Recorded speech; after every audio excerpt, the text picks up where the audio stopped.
to the Liberty Podcast with Clint Armitage. We are proclaiming liberty one show at a time, and the next one starts right now.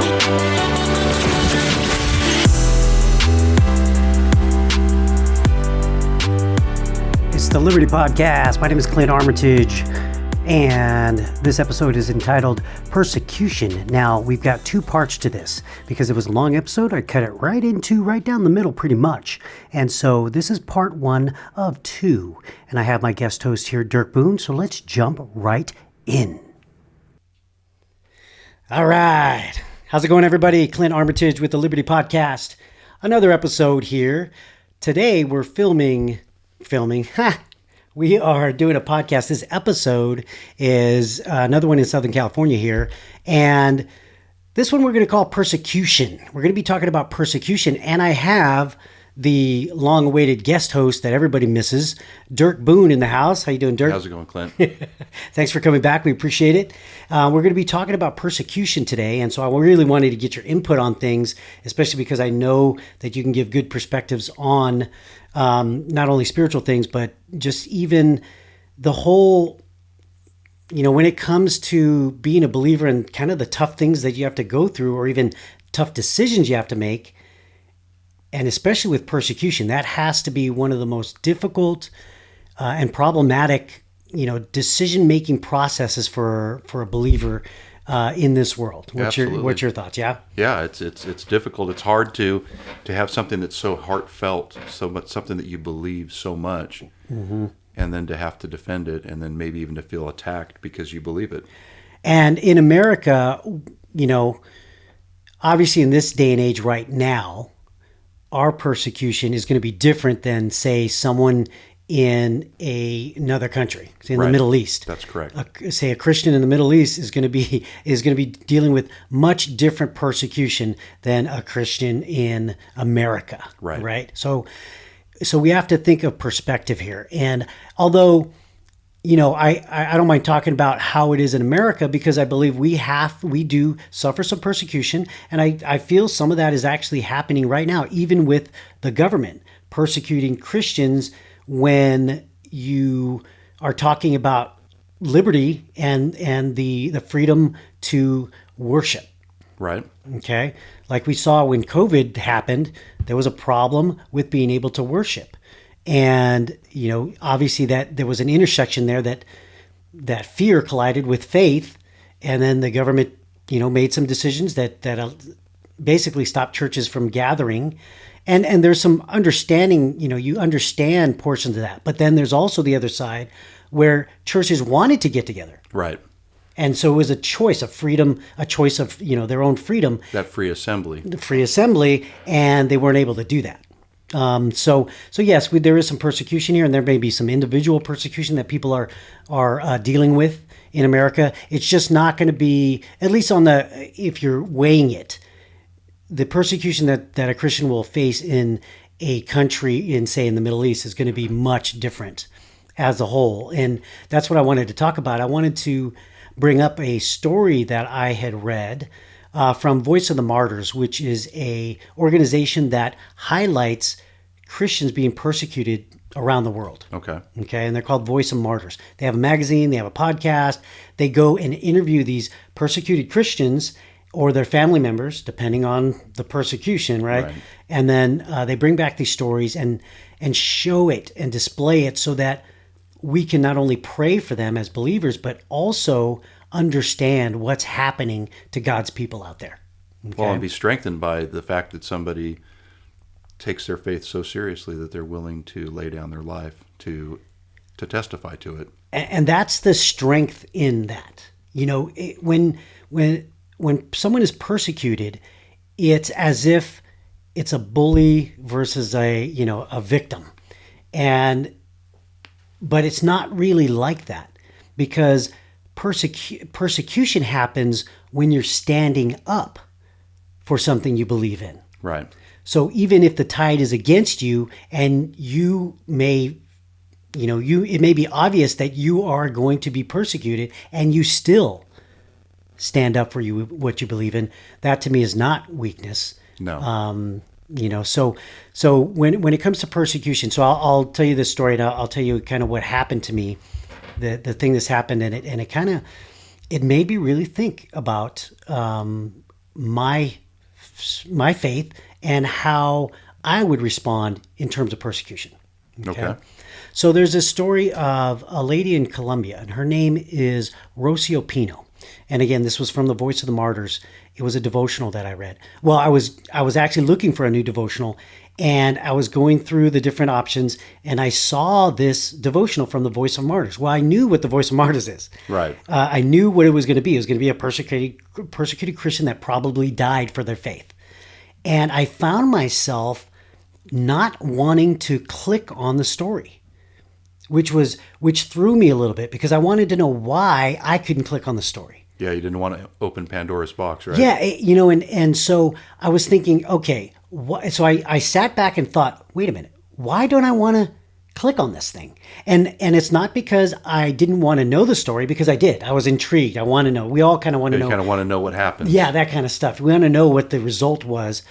But what it was as I started to really think about it and ponder it, I came to the conclusion that it was because once I read that story, then I felt that I was going to be accountable to be held to that standard, that Yeah, God was going to hold me to that standard. Once you have the information, right, you're accountable for it. Exactly, right? Once you have that knowledge, you can't say I'm ignorant now, because you have the knowledge.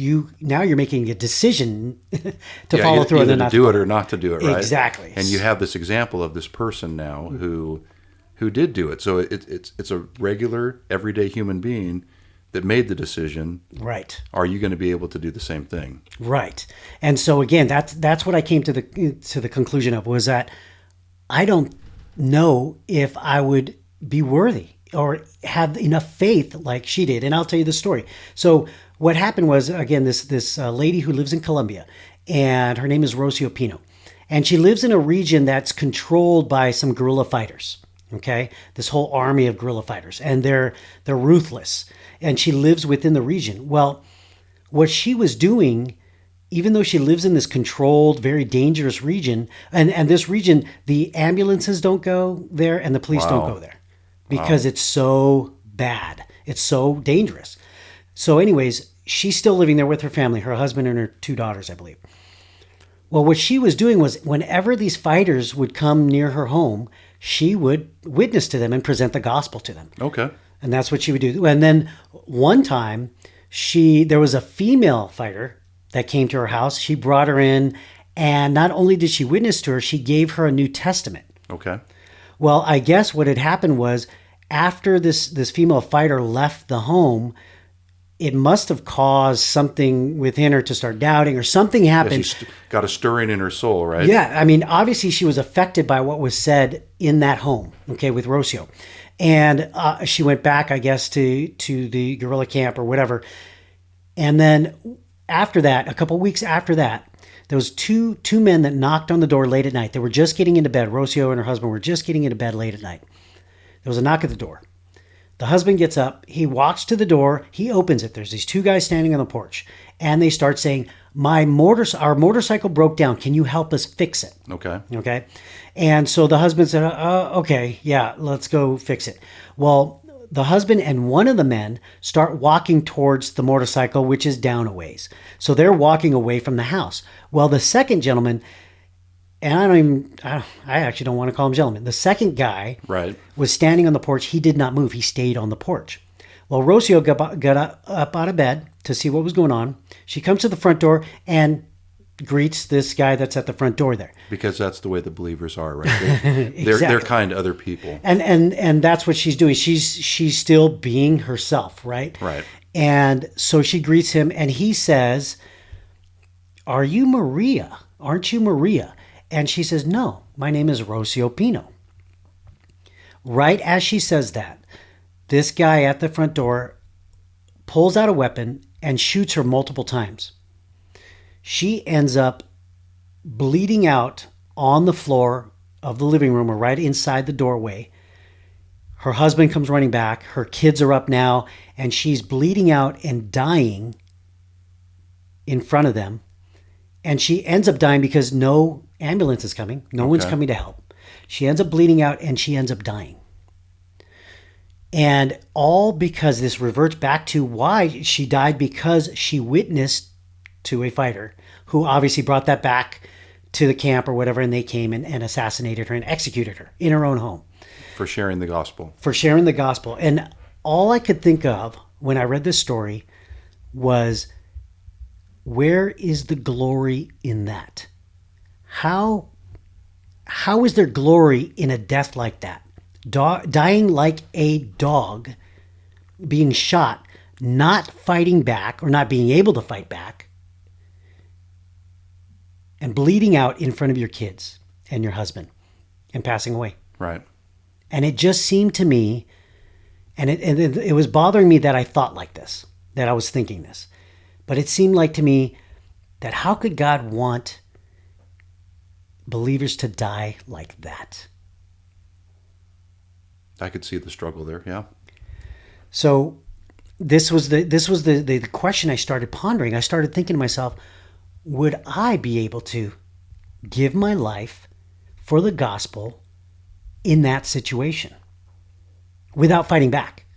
Right. Right. And she didn't fight back. And then I have to look at Jesus. Violence was directed at him and he didn't fight back either. Right. Up until death. And there was a purpose to it, and there was a mission for it. And it's the same with this Rosio Pino. So I really started thinking about, how would I react in this situation? Okay. And some of our listeners know that I have a training business, a law enforcement training business. So my job is to train officers how to defend themselves. And really it comes down to training officers how to kill other people in self-defense. Right. Well, and not only defending themselves, but defending the communities that they serve. Right. So that's what I teach and train people to do. That's my job. And so when I started really looking at, if I could be in the same position and not fight back on purpose, and make that decision not to fight back for the gospel's sake. That'd be a hard thing, wouldn't it? I mean, Especially after all these years of being a protector. that was the question that I just could not get over, and I'm still struggling with that internally. I'm still thinking, like, could I make that decision not to? The decision to fight back and hurt someone else, I have no problem with that. I've been training myself for that for years, Right. and training others to do the same. So the question goes the other way: can I not fight back if I'm called not to, in a situation like that, and die with what appears to be no glory at all? Right. We want to die. Warriors want to die in battle, gloriously. But is it God's way to die like that?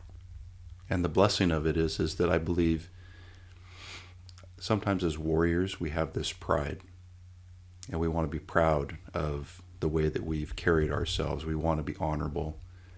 But I would say, in this particular situation, we're still talking about Rosio. Yeah. Other people are talking about Rosio. I suspect that this person that Rosio testified to, her life was affected. I mean, you think about this family that lives in just a horrible place, Right. probably because no fault of their own. They're probably destitute or very poor. Yeah. When somebody comes late at night, these people are willing to get out of their beds to help somebody else, to go down the street. So unfortunately, it ends in her demise. She's willing to get out of her bed and greet this stranger, but she's also willing, without fear, to testify. And then we have the opportunity to stand in awe of somebody who loved the Lord so much that she was willing to lay down her life. But it is a hard thing. As protectors, we would be more inclined to fight, right? We'd be more inclined. I'm not going to die like this in front of my family members, and I'm definitely not going to let these people hurt my family members. So yeah, do you have it in you to lay down that tool and say, no, at this time, God, I'm gonna do what you asked me to do. Yeah. And that's my struggle.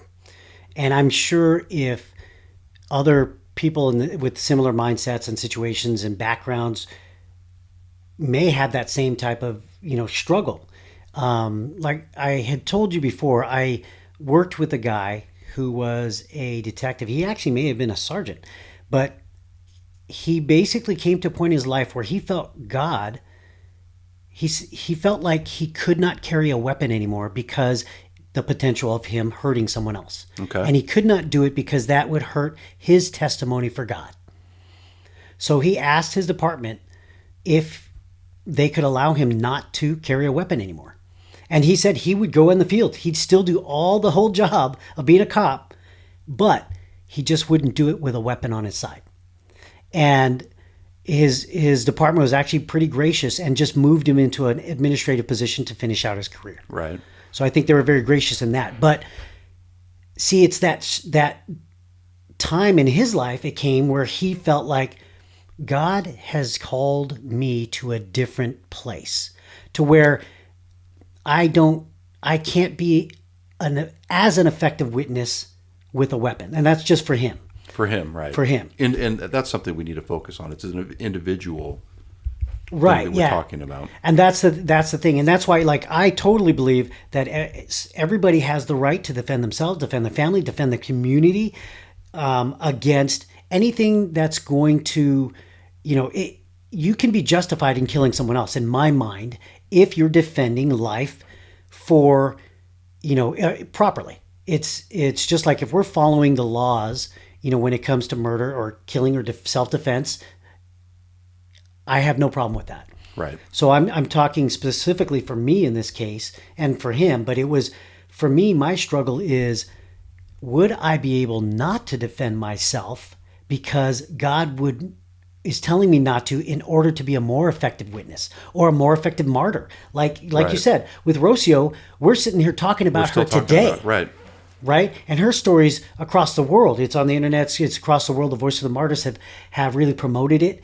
And we're still talking about that story today. And it's still affecting lives. Like it's affected my mind and my life and the way I think about things because she was willing to lay her life down. That's going to do it for part 1 of 2 of the episode entitled Persecution. So thanks for coming by. I want you to stay safe, stay motivated, and keep seeking liberty.